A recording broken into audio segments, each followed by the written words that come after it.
Hello students, welcome to BioWise with Aanchal. This time we have something new. That is, we are starting with the chemistry lessons. Chemistry lessons for standard 8 ICSE. The first chapter is matter.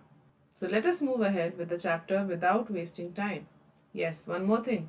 Stay tuned in the last because there is a self-assessment to assess your understanding. Now, what are we going to study in this chapter?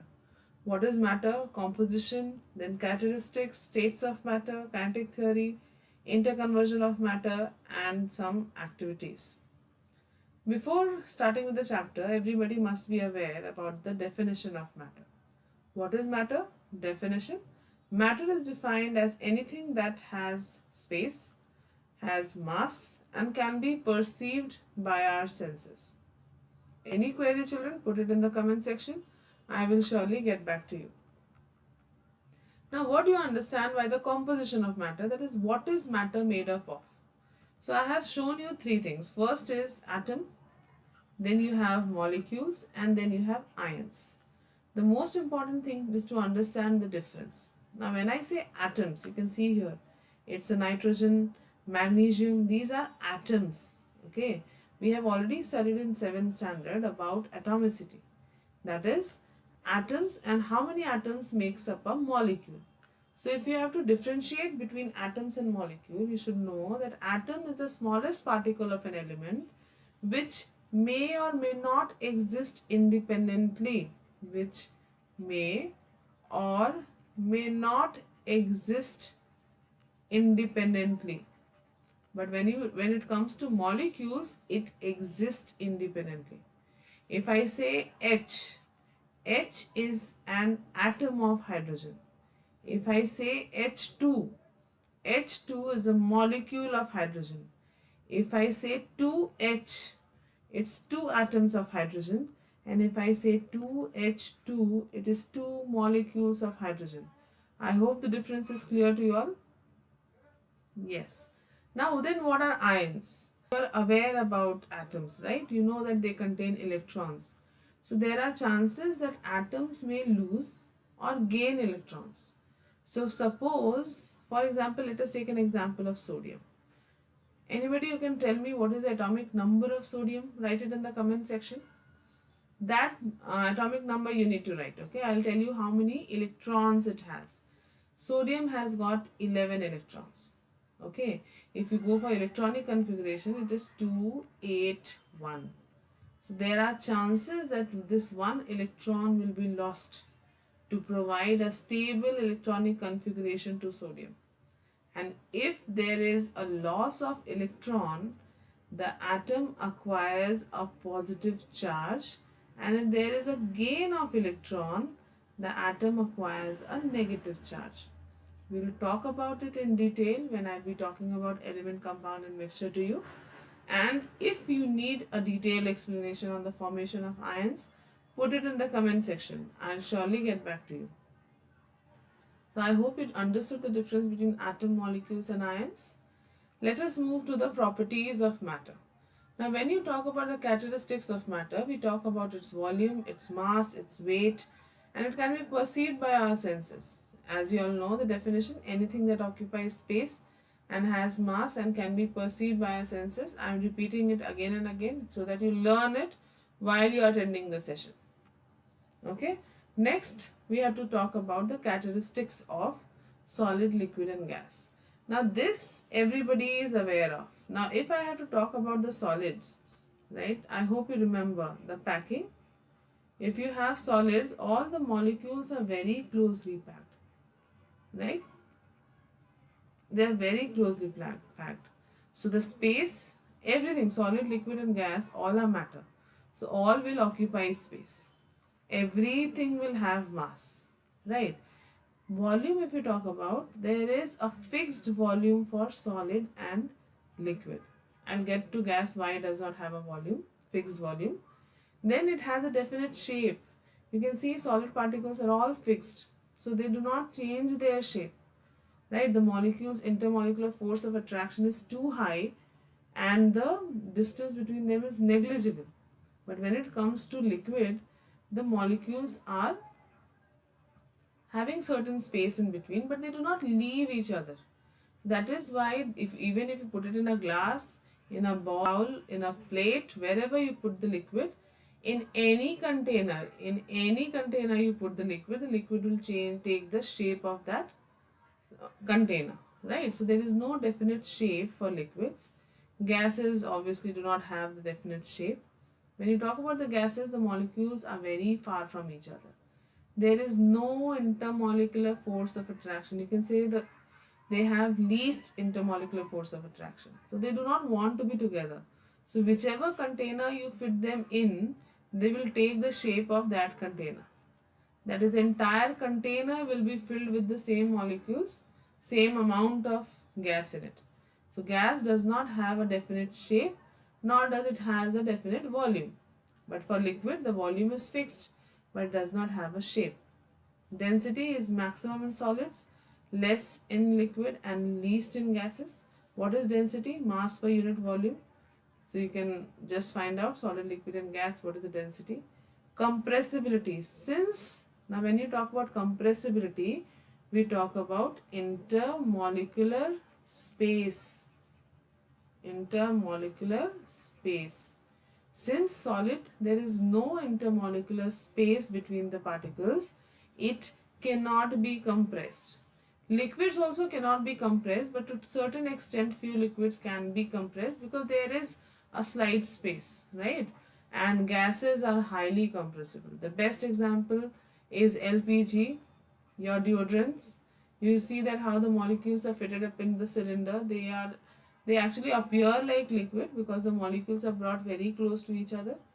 When we talk about free surface, now if suppose I have a cube, so cube will have one behind 2, 3, 4, 5, 6 free surfaces, right? Similarly, solids will have any number of free surface depending upon the geometric shape of that substance. Liquid will always be in touch with the container from the three sides. So it will have only one free surface. Gases will have no free surface because the whole gas volume will be covering the entire container. So free surfaces, many free surfaces are in solids. Liquid has got one free surface and gases have got no free surfaces. When you talk about diffusion, solids cannot diffuse. Liquids can show diffusion and gases can easily diffuse. Now what is diffusion? Movement from a region of higher concentration to a region of lower concentration. I hope this is clear. Now next, let us see how matter has space. This experiment we have been doing since ages, right? Balloon experiment.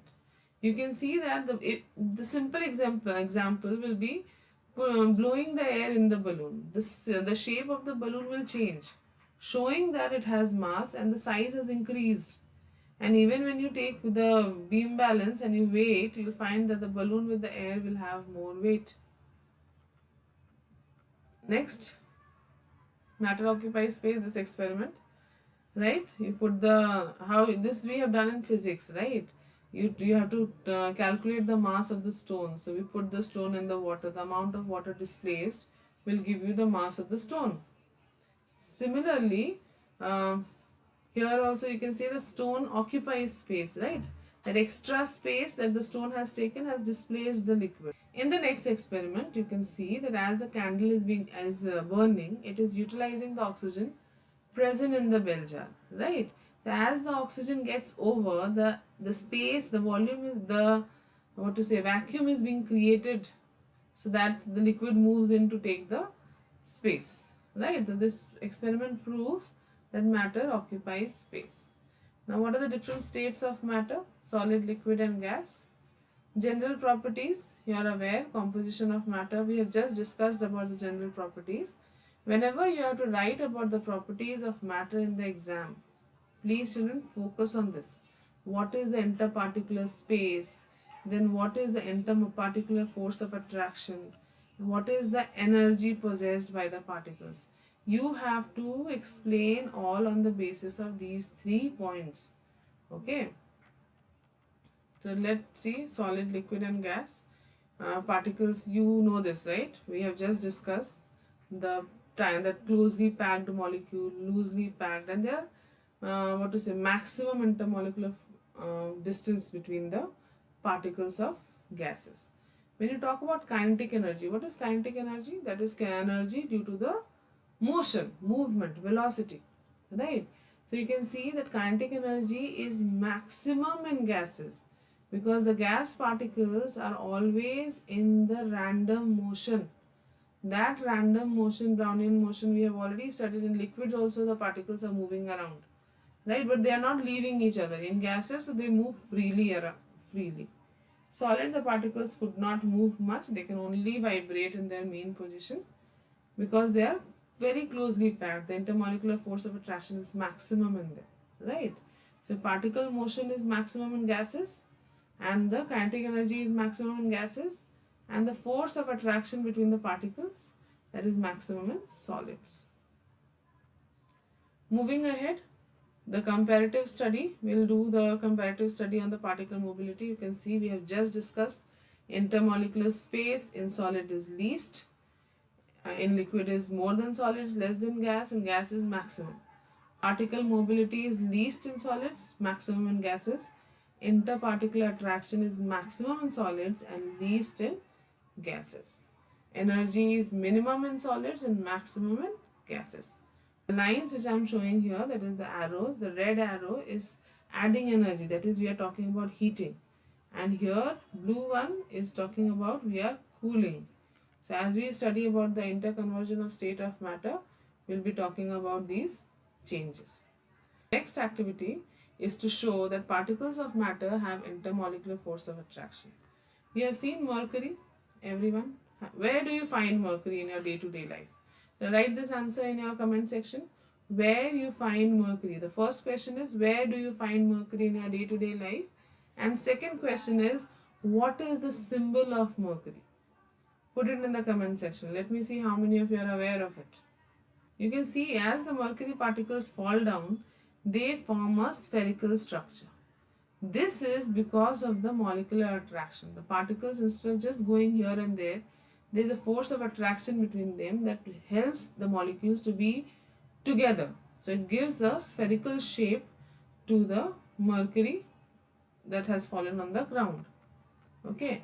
Next activity is to show the intermolecular space in matter. Now sugar in water. Now you know that when you add sugar, this question can be asked children, that what happens to the, why the level of liquid will not rise when you add sugar or salt in the solution. Now this happens because this is the this is suppose is the molecule of water in water present, okay. So when you add sugar, the sugar will take up the space in between the intermolecular space of water. That is the reason why the level of the liquid does not rise. Okay. So this question can be asked. So intermolecular space, best example is solubility. But again, when you add bigger molecules like sand, stone, the particle size is much larger than the intermolecular space between water. So they displace water. So the level of water will rise. You understood? Let's move ahead. Next one is about to show that the particles packing in the matter. Now there are, you can see here, right, solid, liquid and gas. I'll show you one more thing. See this, iodine. You can see iodine is a sublimable substance. It is changing from solid to vapor directly. Can you see? So the molecules just change, the intermolecular force of attraction is reduced and the solid gets converted into gas directly. This process, anybody can name the process? What is the name of the process? Where solid directly changes into gas. Write the answer in the comment section. This is for your understanding. Now you have to write the answer for these. So I'll just take a screenshot, you write the answers and tell me. Okay, you can just put it in the comment section. You can even take us what to say, you can write the answers and send it to me in the comment section. Moving to the next, that is interconversion of matter. Now this we have studied in our 7th standard. right? Solid changing to liquid is called melting. Liquid to gas is evaporation. Now this is evaporation is at normal temperature, but you can have boiling also, where you give extra heat, right? You boil water at 100 degrees centigrade. So boiling also changes liquid to gas. So these two can be vaporization. Okay. Now again, gas changes to liquid by condensation. There is one more which is called liquefaction. Right, liquefaction is you have to apply pressure to the gas, liquefied petroleum gas or even oxygen, carbon dioxide. When you have to liquefy them, you have to apply pressure to the gases and they turn into liquid. That is called liquefaction. Then liquid to solid is solidification, and solid to gas is, you know that I will, this was a question asked earlier. Let me see how many of you added it before me answering the question. And gas to solid is deposition. Is this clear, everyone? Yes. Let us move ahead. Now, factors affecting interconversion, you have two factors, temperature and pressure. If you increase the temperature, you increase the kinetic energy, the molecule starts moving faster, intermolecular distance increases, force of attraction decreases. We'll be studying that in detail, right?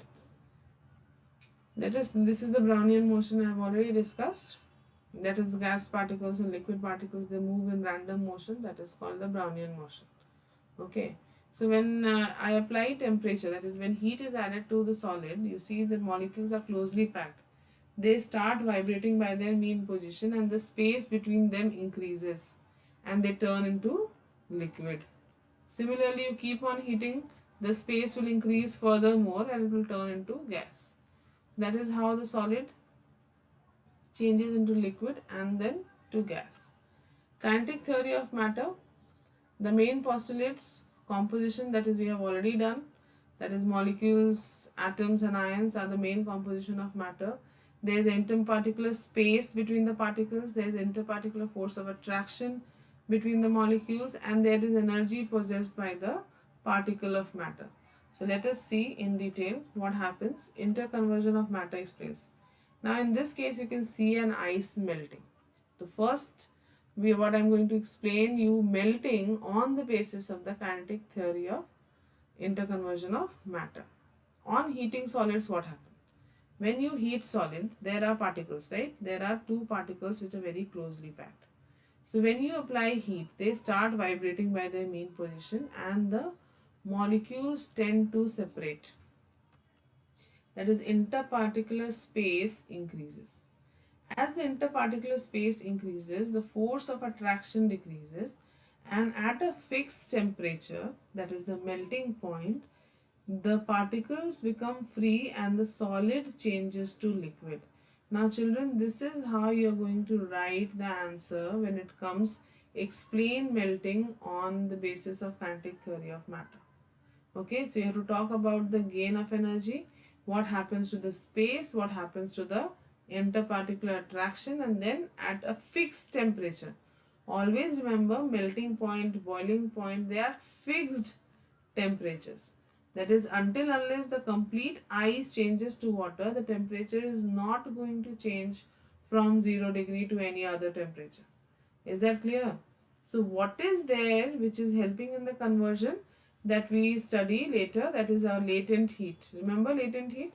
The hidden heat which is required to for the change in state of matter. Next, vaporization. Now vaporization, what happens? Liquid changes into vapor. You can see here the molecules are so closely packed, when you keep on heating the interparticular space increases and finally the molecules just become free and become gases. So again you have to write in the same way.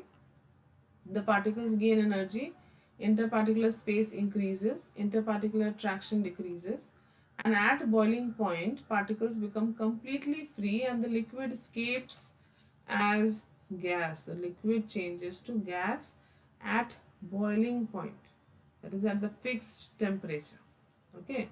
Similarly, when you talk about liquefaction, that is changing the changing the gas into liquid, the opposite thing will happen. So that is on cooling the gas, the particle loses energy, whatever energy it had. So now the particle which was highly energetic will come closer to each other, right? The interparticular space decreases and the interparticular force of attraction increases. At liquefaction point, particle slows down and a gas changes to liquid. Is this clear to everyone? Any doubt? Please put it in the comment section. Next one is solidification. Now solidification, again cooling liquids, what happens? On cooling there is a loss of energy. Loss of energy decreases the space between the particles, which increases the interparticular force of attraction. And at the solidification of freezing point that has fixed temperature, the particle slows down and the molecules come close and the liquid changes into solid. Is that clear? Moving to the next slide, that is sublimation.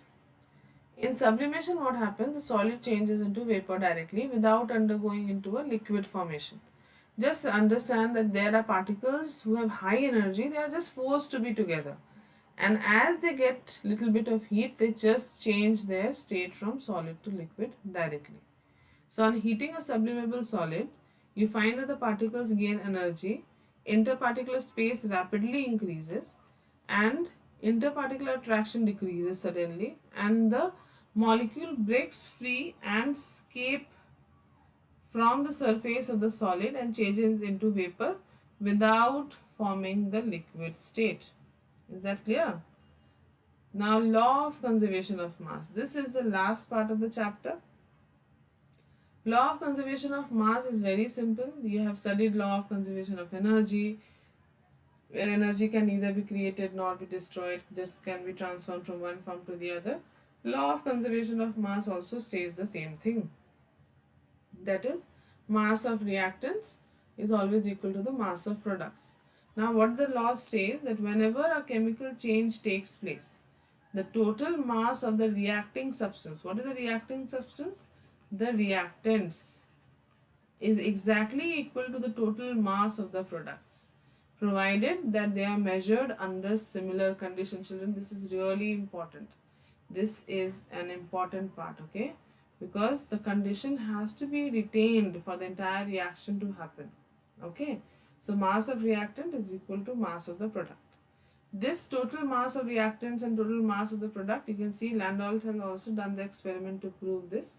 And here the statement is mass is neither created nor destroyed during a chemical reaction, but changes from one form to the other. Now in this experiment, Dalton has taken sodium chloride and silver nitrate. Now he has taken a H-shaped bottle which is sealed from all the sides. So the overall weight of this is same. Suppose the weight is W. Now when he turns this H-shaped container and let the molecules or let the chemicals react, even after the reaction is over, the weight remains W. Okay. This proves that the mass of reactant is equal to the mass of product. Right. So this is how this experiment was proved. There are certain limitations. Leonard observed causes for a very slight error in the experiments. It's always found that there is slight error in the masses. Chemical energy stored up in the reactant is released in the form of heat or light. Certain reactions it may happen. Hence mass is converted into energy and thus mass and energy are to be considered together. Now I hope you remember Einstein. He has given E is equal to mc squared in some equation where he can convert the light energy into mass. Right? Though this is very small amount in case of our study, that is state of matter and all, but it does play a certain role. Okay. Moving to the Dalton's atomic theory. Now atomic theory, the Dalton, from the same concept it has come that atom can neither be created nor be destroyed but changes from one form to the other. Right? If I say that hydrogen reacts with oxygen to form water. Okay. First of all, writing a balanced equation is compulsory because you know mass of the reactant has to be equal to the mass of the product. Right. So now here hydrogen atom and oxygen atoms forming a molecules of hydrogen and oxygen, they are reacting and they are forming water. So in this case atoms are changing their forms, right? But their original, what to say, we cannot destroy. There are 4 atoms of hydrogen here, so here also there are 4 atoms of hydrogen. There is 2 atoms of oxygen here. Here also there is 2 atoms of oxygen. Is that clear? So this is what the chapter all about. Thank you for being there throughout. There is a self-assessment link given in the description. Go through and let me know how much you scored. Thank you for watching, children. Happy learning.